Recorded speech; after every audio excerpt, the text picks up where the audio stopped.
آج کی یہ باوقار تقریب سعید استاد الاساتذہ اشرف العلماء شیخ الحدیث والتفسیر حضرت علامہ محمد اشرف سیالوی رحمۃ اللہ تعالی علیہ اور ان کے جلیل القدر فرزند ارجمند حضرت علامہ صاحبزادہ غلام نصیر الدین سیالوی رحمہ اللہ تعالی کے ذکر خیر کے سلسلے میں انعقاد پذیر ہے۔ رسول اللہ صلی اللہ تعالی علیہ وسلم نے اپنی زبان رسالت سے جب عزت اور تکریم کے معیارات کو بیان فرمایا ہے تو اس میں ایمان کے بعد رسول اللہ صلی اللہ تعالی علیہ وسلم نے جس چیز کو سب سے بلند رتبہ عطا کیا ہے وہ علم کی دولت ہے۔ جب ایک موقع پہ نبی کریم صلی اللہ تعالی علیہ وسلم سے یہ عرض کیا گیا کہ یا رسول اللہ، ایک شخص صبح و شام عبادت کرتا ہے، نوافل اور روزوں میں دن رات گزرتے ہیں اور تسبیح و تحلیل میں اس کی زندگی کے سارے لمحات صرف ہوتے ہیں، اور دوسری طرف ایک عالم ہے، ان دونوں کے مقام اور مرتبے کو واضح فرمائیے کہ ان میں سے اعلیٰ مقام کس کا ہے؟ تو اللہ کے محبوب علیہ السلام نے فرمایا تھا، فضل العالمی علی العابدی کفضلی علی ادناکم،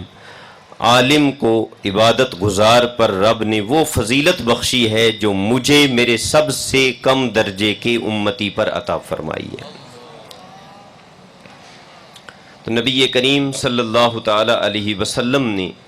علم کو اپنی میراث ارشاد فرمایا، اور یہ بھی ہمیں بتایا کہ جسے اس میراث سے حصہ نصیب ہو گیا اسے دنیا کی سب سے بڑی دولت ہاتھ آ گئی۔ جن دو شخصیات کا ذکر خیر کرنے اور سننے کے لیے آج ہم یہاں حاضر ہیں، اللہ تبارک و تعالی نے ان دونوں کو رسول اللہ صلی اللہ تعالی علیہ وسلم کی اس وراثت علم کا صحیح معنوں میں وارث بنایا تھا۔ اگر ہم اپنے اکابر کی زندگیوں کا مطالعہ کریں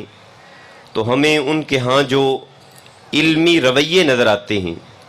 ان میں سب سے پہلا رویہ جس کی طرف رسول اللہ صلی اللہ تعالی علیہ وسلم نے بھی اشارہ فرمایا تھا اور ہمارے اکابر اسلاف کرام نے اسے ہمیشہ سینے سے لگا کے رکھا، وہ یہ تھا کہ تمہارے نظر میں حصول علم کا مقصد کیا ہونا چاہیے؟ تمہاری ساری تگ و دو، تمہاری محنت، تمہاری کاوش،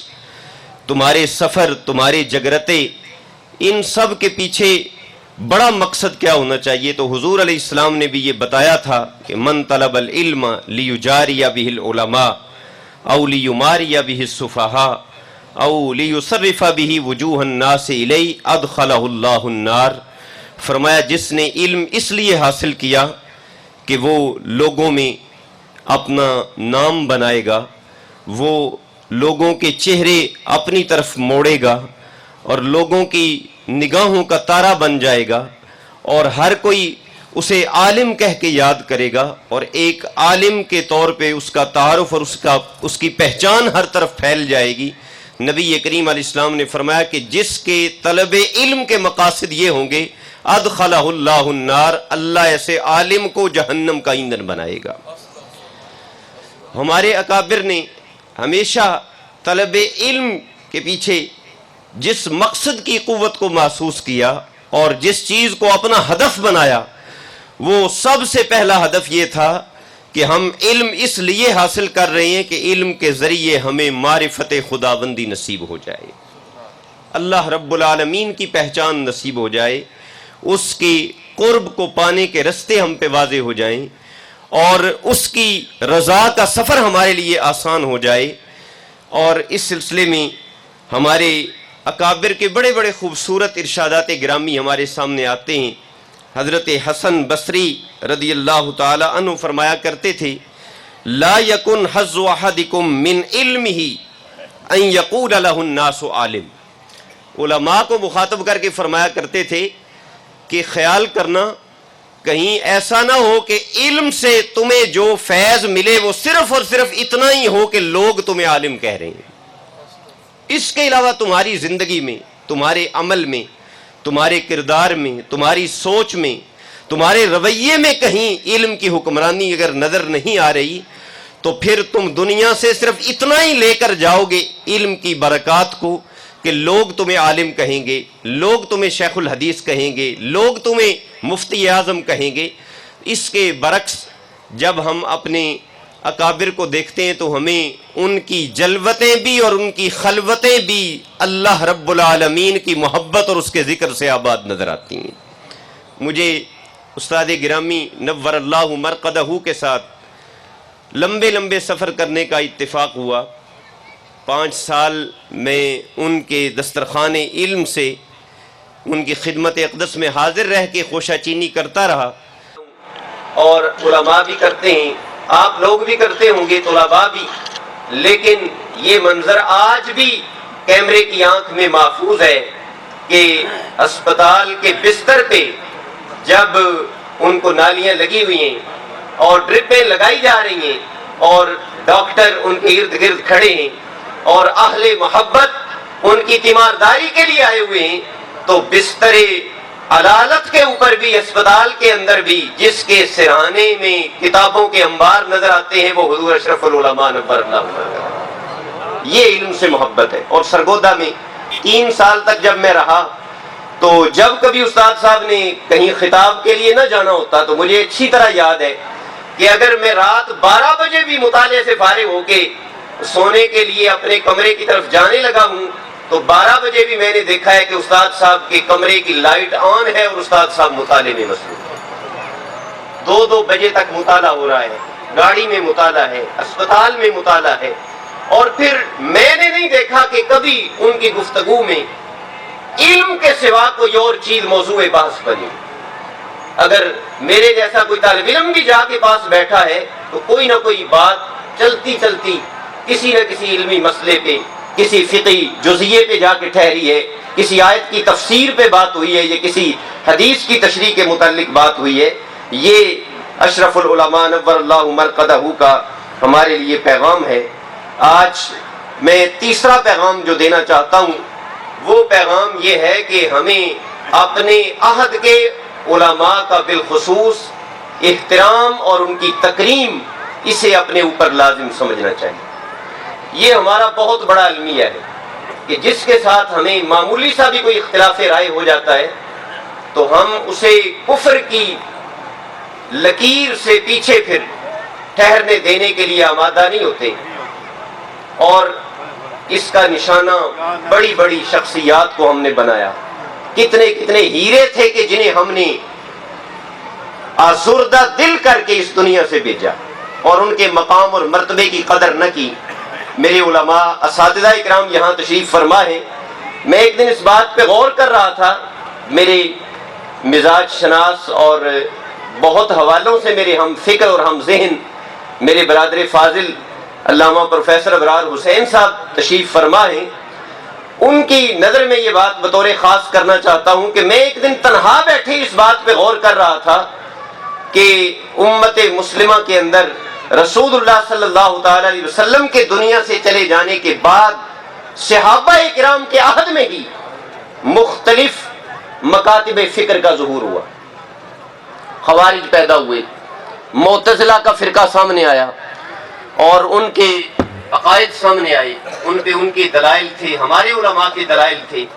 آج بھی شرع العقائد پڑھتے ہوئے ہم ان فرقوں کا ذکر سنتے ہیں، ان کے نظریات کا تذکرہ آتا ہے، ان کے دلائل کی باری آتی ہے،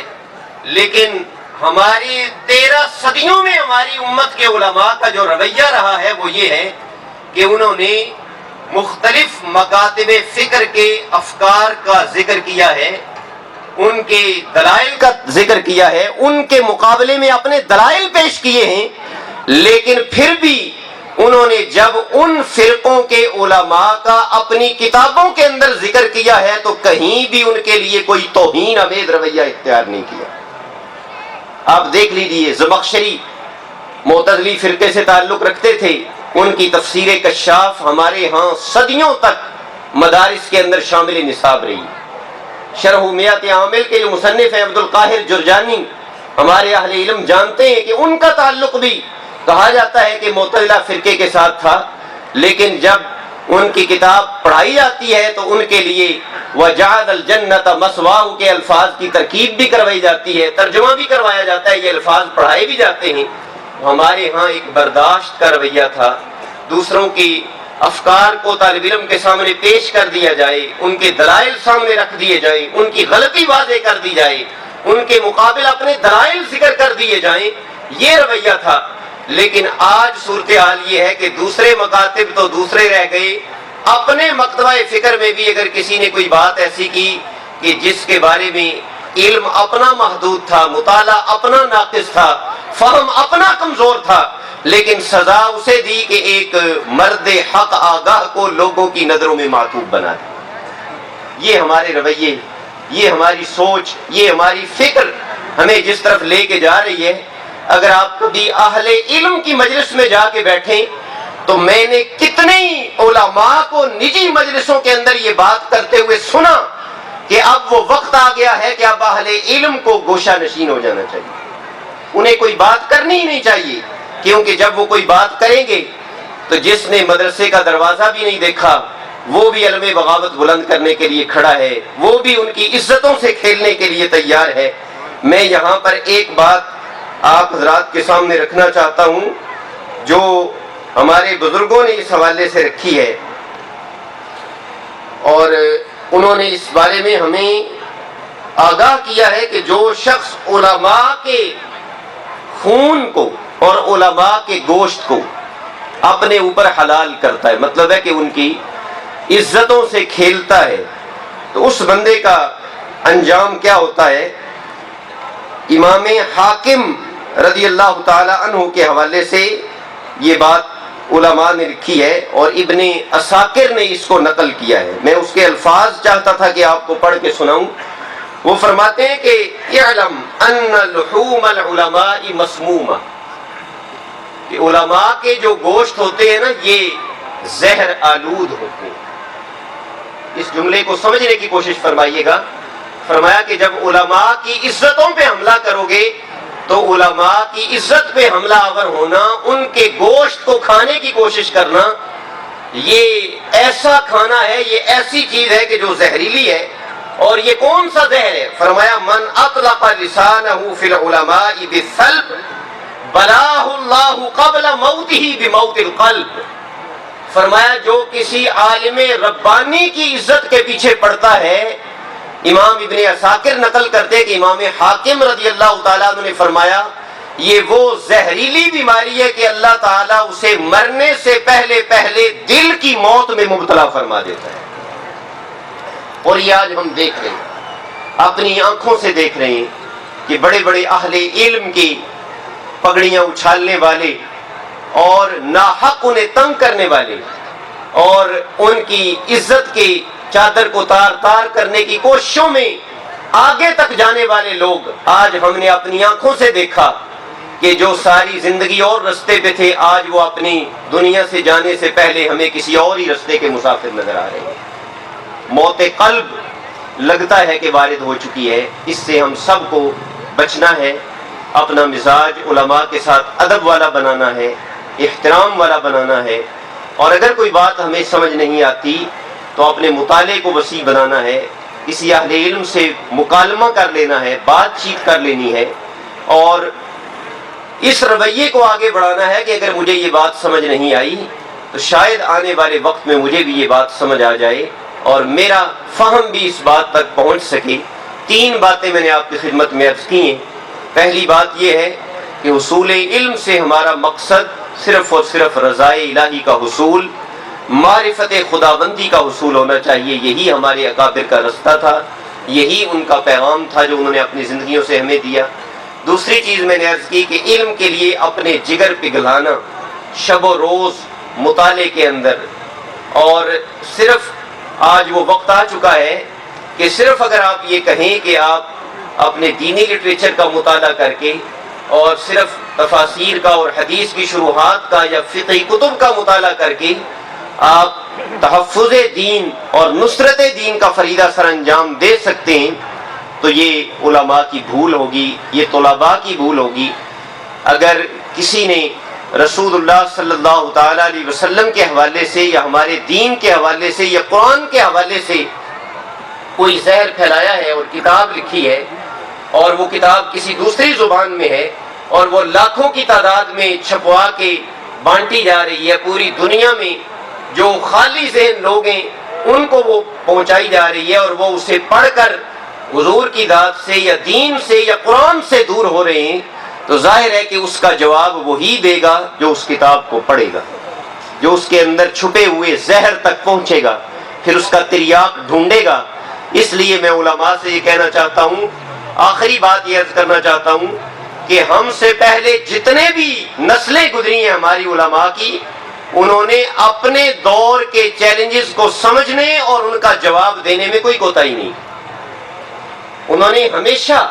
اپنے زمانے کی نبض پہ ہاتھ رکھا ہے۔ انہیں پتہ ہوتا تھا کہ دنیا میں کہاں کیا ہو رہا ہے، دنیا میں اس وقت نبی کریم علیہ السلام کے بارے میں، دین کے بارے میں، اسلام کے بارے میں، قرآن کے بارے میں دنیا کیا سوچ رہی ہے، دنیا کیا کہہ رہی ہے، دنیا کیا لکھ رہی ہے۔ یہ ہم نالائق واقع ہوئے اپنے اچھے اکابر کے اور اپنے اعلیٰ اکابر کے نالائق اخلاق ہیں کہ ہم میں سے اکثریت کو شاید آج ان میدانوں کا اور ان موضوعات کا بھی صحیح معنوں میں ادراک نہیں ہے کہ جہاں خطرے منہ پھاڑے ہوئے ہماری طرف بڑھ رہے ہیں۔ اور یورپی ممالک کے حوالے سے جیسے آپ نے سنا کہ وہاں بہت تیزی سے لوگ اسلام کی طرف آ رہے ہیں، جہاں بہت تیزی سے لوگ اسلام کی طرف آ رہے ہیں، وہیں پوری دنیا میں ایسی تنظیمیں بھی ہر آئے دن اپنی سرگرمیوں کو تیز بنا رہی ہیں کہ جو نسل در نسل مسلمان چلے آ رہے ہیں وہ ان کو کافر اور مرتد بنانے میں لگے ہوئے۔ ایسے میں اہل علم کی ذمہ داریاں، طلباء کی ذمہ داریاں، دینی مدارس کے منتظمین اور محتممین کی ذمہ داریاں ہیں کہ وہ آگے بڑھیں، اپنے ذہنوں کو وسعت دیں، اپنے مطالعے کے میدان کو وسیع کریں، اور رسول اللہ صلی اللہ تعالی علیہ وسلم نے جو ذمہ داری ہمارے کندھوں پہ ڈالی ہے کہ قیامت تک اس دین کا تحفظ اور اس کی نصرت کا کام حضور کی امت کے اہل علم نے بجا لانا ہے، اللہ ہمیں توفیق دے کہ ہم اس ذمہ داری سے کما حق عہدہ برا ہو سکیں۔